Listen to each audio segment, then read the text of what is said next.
तुमचं नाव मतदार यादीत आहे, पण ते 2002च्या रेकॉर्डशी जोडलेलं नसेल तर तुमचं मत धोक्यात येऊ शकतं.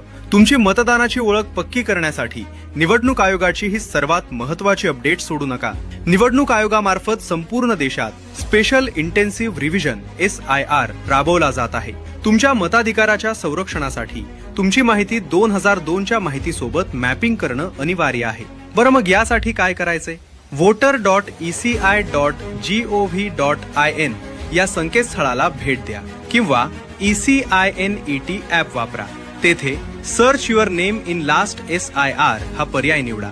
नाव सापडल्यास तुमचा मतदारसंघ क्रमांक, यादी भाग क्रमांक आणि अनुक्रमांक लिहून ठेवा. ही माहिती घेऊन आपल्या भागातील BLO बूथ लेव्हल ऑफिसर यांना भेटा आणि मॅपिंग पूर्ण करा. तुमचं नाव 2002च्या मतदार यादीमध्ये नसल्यास काय करायचे? तर आपल्या आई वडील, आजी किंवा आजोबा यांचे 2002 प्रमाणे नाव असलेली माहिती आपल्या BLO यांच्याकडे त्वरित जमा करा. मग घरातील सूनबाईंनी कसे करायचे? त्यांनी त्यांच्या माहेरची 2002 मधील माहिती गोळा करून BLO कडे द्यावी. यासाठी लागणारे आवश्यक कागदपत्र आजच शोधून रेडी ठेवा. सादर केलेल्या कागदपत्रांवर जन्म दिनांक आणि जन्म ठिकाण असणे अनिवार्य आहे.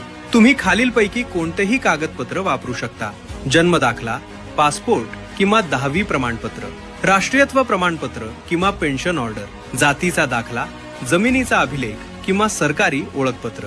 हे काम तुमचे BLO करतील किंवा तुम्ही एन्युमरेशन फॉर्म ऑनलाईन देखील भरू शकता. मित्रांनो, ही प्रक्रिया फक्त सरकारी काम नाही, तर आपल्या लोकशाहीचा हक्क सुरक्षित करण्याची जबाबदारी आहे. हा व्हिडिओ तुमच्या घरातील आणि ग्रुपमधील प्रत्येक लोकांपर्यंत शेअर करा, जेणेकरून कोणाचंही मत बाद होणार नाही.